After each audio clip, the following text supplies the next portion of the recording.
Dear friends, in this little audio message, I would like to speak about the quote that I just posted on my profile. It's a photo with a quote by Anthony Douglas Williams from his book or from his text, Inside the Divine Pattern. I'm not sure who he is. I haven't read his books, but the quote is very, very relevant. I find it very important as an instruction, as a guideline for our behavior. So I would like to comment on this. It says, words have great power, the power to help, the power to heal, and the power to hurt. Use this power carefully. Now, in the Bhagavad Gita, Krishna is speaking about the austerity of speech in the 17th chapter, and he says, Anudvega Karavakyam. He is saying that we should speak words that are truthful, pleasing, beneficial, and not agitating to others, and to always recite Vedic literature. So now Srila Prabhupada has given us this wonderful opportunity to recite the bona fide Vedic literature by giving us his teachings in the form of his books and lectures and conversations and letters.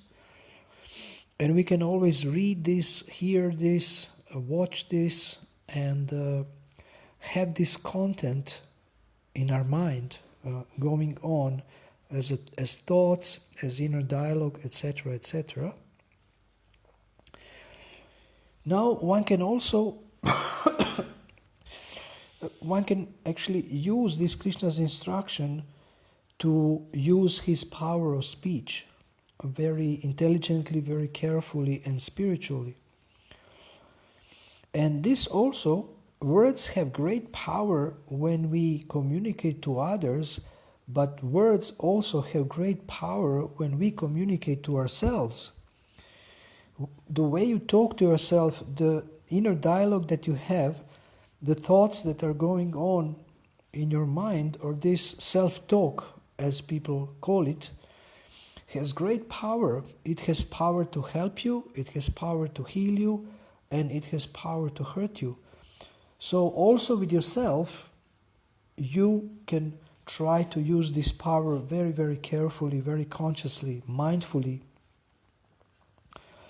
And in other places in the scriptures, there are descriptions of pure speech, of spiritual speech.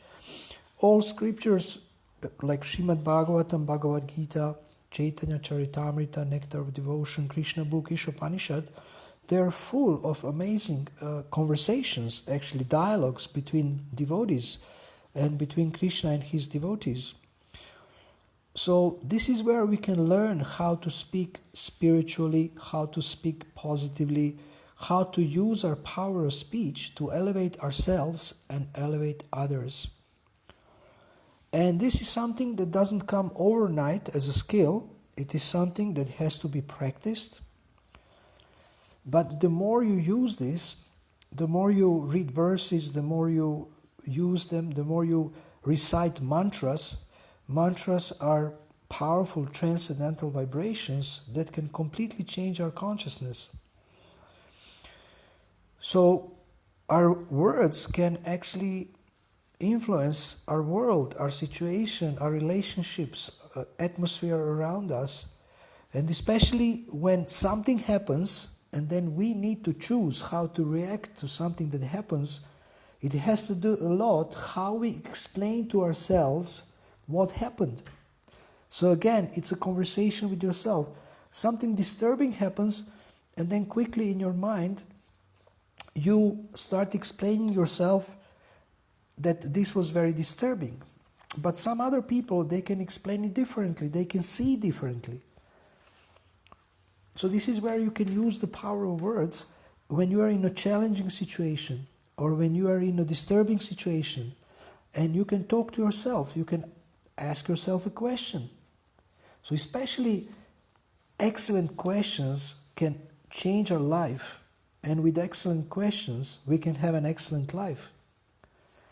And we can use questions that will help our success. So I would say that one of the most important combination of words that we can use for our success is the words that are contained in questions that we ask ourselves. If we analyze our thinking, we can conclude that our thinking is mostly consisted of questions and answers.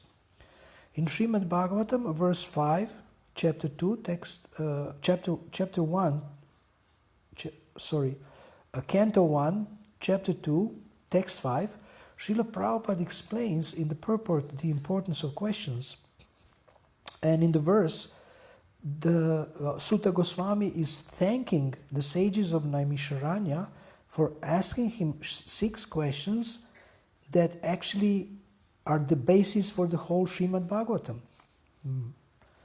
And we can find many amazing questions, wonderful questions in the Bhagavad Gita asked by Arjuna, and also in the Srimad Bhagavatam asked by different devotees. So, if you become conscious of your inner dialogue, if you become conscious of the word that you use, you can actually influence your life in a very wonderful way. Your inner dialogue can become more positive, more spiritual, and your life may transform. If you have any questions about this, you may contact me here on Facebook. I am always studying about this and teaching about this and practicing it myself. And I think it's a very important part of our life. It's an important part of communicating with ourselves and with others. And it can influence any area of our life. And my last my last recommendation to you is that you practice the art of using words for your success by writing down your thoughts, your realizations, your goals. You can write articles, you can write books, you can write stories, you can write about your experiences. If you crystallize your thoughts on paper, your thoughts become better and better. And you can choose much easier, you can choose what you think, you can choose how you talk to yourself. If you have this practice of writing down what you feel, what you think, and what you desire. So I wish you good luck in using all these things to your success, and looking forward to sharing with you again tomorrow or over the next couple of days. Hare Krishna.